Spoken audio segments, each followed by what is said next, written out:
Goldilocks and the Three Hares.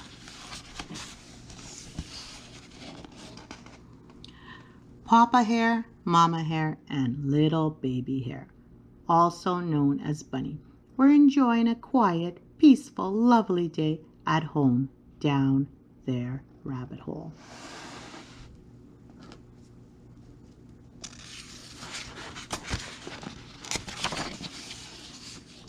Thump, bump, kaboom, kaboom, kaboom. That was not quiet or peaceful. Get me out of here! And that didn't sound lovely. What was that? Said Papa and Mama. Quick to the door ran Bunny. A foot, he cried, peeking through the tiny window. A big little foot that belongs to a big little girl who fell down our rabbit hole and landed splat on our door stoop. I said, get me out of here! The hares hopped right over to help. What happened? Asked Papa Hare. How did you get here? Asked Mama Hare. Who are you? Asked Bunny. Questions, questions, questions. Can't you see this head of hair? I'm Goldilocks. I was chased through the woods by 3 bears. I fell down your rabbit hole, and let me tell you, that first step is a Lulu. And now my little foot is big and swollen, and I can't get out.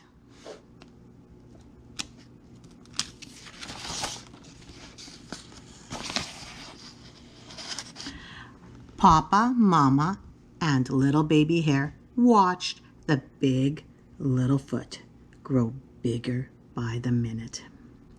There was just no way now to get you-know-who up and out of the rabbit hole with that fat foot swelling. Well, they all couldn't just stay there watching the foot, so the 3 hares helped the big little girl into their house.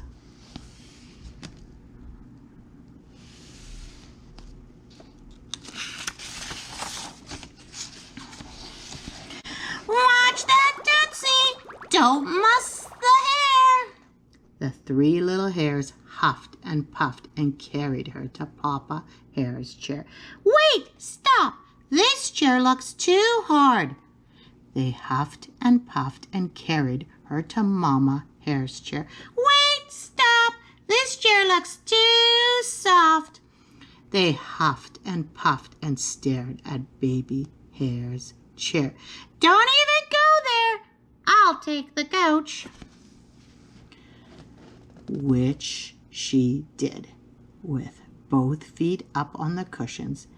Now this is just right. Not really. Mama didn't allow shoes on the sofa. But there she sat, all settled in, big toe and all. I told you to fix that Lulu of a first step, muttered Mama to Papa.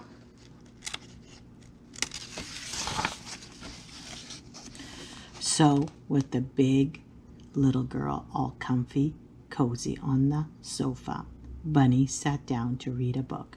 Mama picked up her knitting, and Papa went to see about that Lulu of a first step.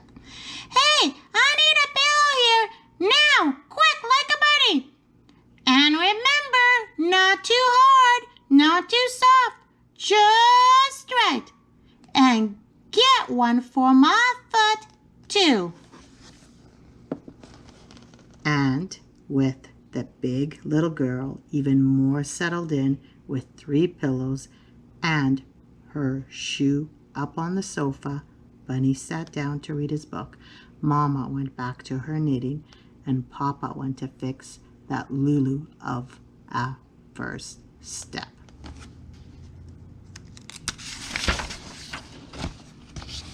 Haven't we forgotten something here? Like a blanket? I need a blanket.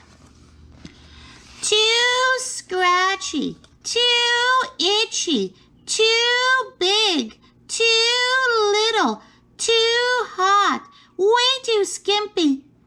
Actually, I prefer cashmere, and somebody turn up the heat, will ya?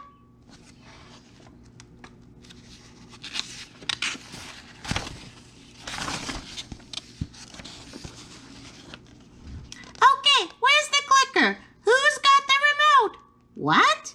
No cable? You, baby bunny ears, go stand by the TV so I can get a better picture. Perfect. Don't move a muscle. Oh dear, said Mama.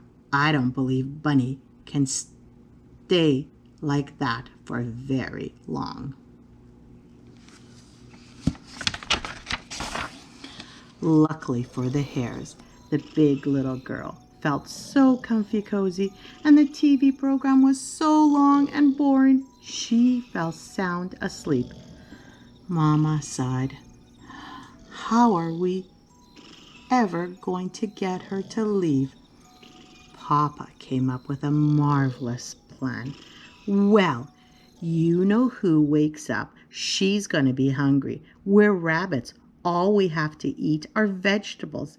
Give her some carrots, spinach, and a little bit of cabbage, and she'll be running for the door, Bigfoot and all, before we know it.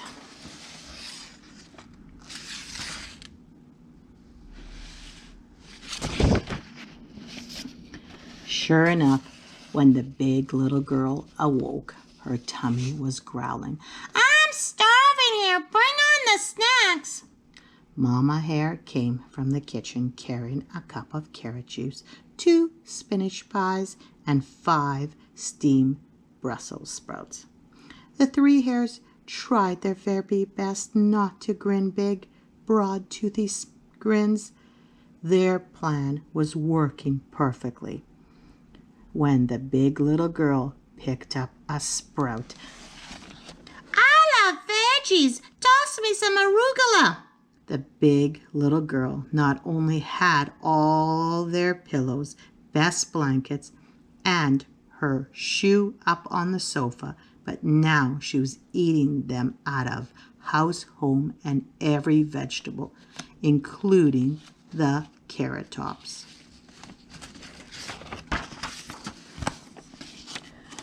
Papa sighed. Now what? Mama had a dandy idea. We'll invite the neighbors for a visit.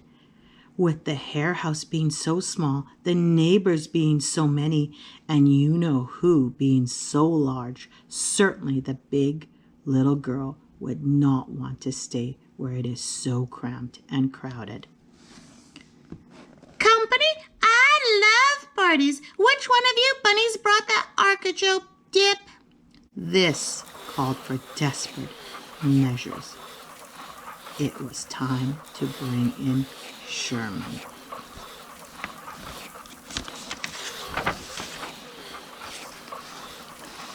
No one cleared a room quite like he did. And when Sherman showed, sure enough, everyone made a swift beeline for the door, except for, well, you know who. This stinks, said little baby hare. I don't understand it, said Mama Hare, holding her nose. How can she still be here, wondered Papa, with his eyes smarting. Achoo! Achoo! I can't breathe. My nose is all stuffy and I can't smell a thing.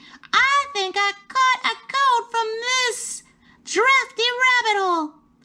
I gotta get to bed and stay there till I get all better.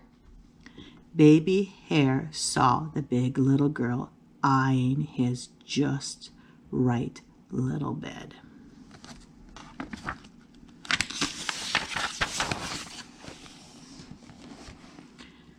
I had it, said Bunny, speed dialing. I'm calling the bears. The bears? Gotta go. Goodbye. So long. See ya. Arrivederci, rabbits. The big little girl with the big swollen foot scooted out of the hare house without even a gnat shoe and ran up the rabbit hole past that Lulu of a first step. And the 3 hares went back to enjoying a quiet, peaceful, lovely day at home in their rabbit hole.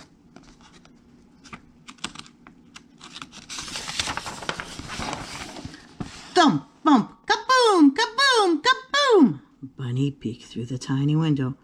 Oh no, it's another big little foot that belongs to another big little girl who fell down our rabbit hole and landed splat on our door stoop. Pardon me, I say, has anyone seen a white rabbit lately?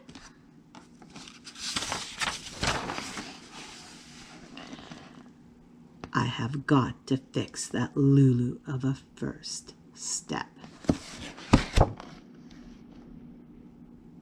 GoPro, stop recording.